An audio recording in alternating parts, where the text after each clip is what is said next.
राम राम जी साਰਿਆਂ ने जय भोलेनाथ की।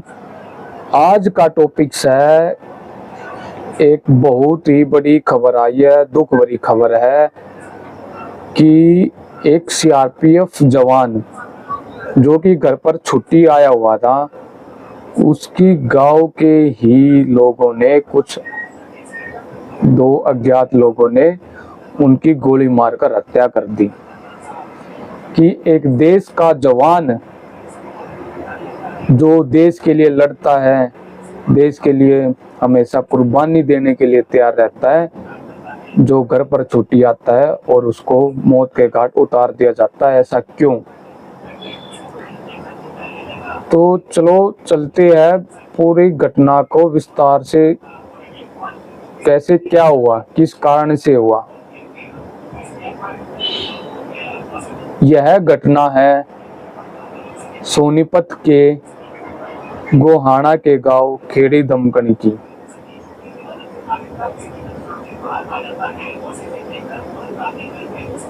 उस गांव में एक 30 वर्षीय सीआरपीएफ जवान में भर्ती था, जिसको ड्यूटी करते हुए 11 साल हो चुके थे। वह 1 महीने की छुट्टी लेकर घर आया हुआ था। घर आने के बाद वह शिवरात्रि पर कावड़ लेने चला जाता है हरिद्वार। गांव से बहुत सारे लोग हरिद्वार जा रहे थे, तो डाक कावड़ में वह भी हरिद्वार चला जाता है, क्योंकि सावन में कावड़ के टाइम पर हरियाणा में शिव भक्तों की लहर उठती है और बाबा भोलेनाथ के लिए कावड़ लेने जाते हैं और वहां से जल लेकर आते हैं। जो सीआरपीएफ जवान करसन था, वह भी भोलेनाथ का भगत था और उसको छुट्टी मिली हुई थी, वह घर आया हुआ था, तो इसलिए वह भी कावड़ लेने के लिए हरिद्वार चला जाता है। बताया जा रहा था कि करसन का गांव के ही 2 युवकों के साथ झगड़ा हो जाता है, कहा सुनी हो जाती है हरिद्वार से आते टाइम पर। जब वह हरिद्वार से वापस कावड़ लेकर गांव में आ जाते हैं, भगवान भोलेनाथ पर जल चढ़ा देते हैं, उसके बाद यह बहुत बड़ी घटना घटती है। इस सीआरपीएफ जवान करसन को 4 दिन पहले ही, उसकी मृत्यु से 4 दिन पहले ही उसको एक लड़का होता है, जो कि खानपुर पीजीआई में, उसकी पत्नी और उसका बच्चा अभी खानपुर पीजीआई में ही था। वह घर पर आया हुआ था। घर पर आने के बाद वह उसी गांव के 2 व्यक्ति वह उसे फोन मिलाते हैं और घर से बाहर बुलाते हैं।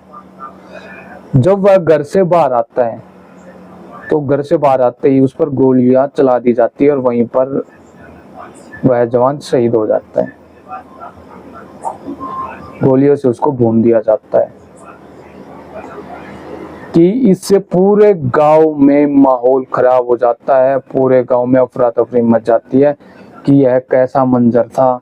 गांव में दिन दहाड़े एक सीआरपीएफ जवान जो घर पर अपनी छुट्टियां बिताने आया हुआ था, जो देश पर हमेशा जान देने के लिए तैयार रहता, उसके घर पर भी सुरक्षा नहीं।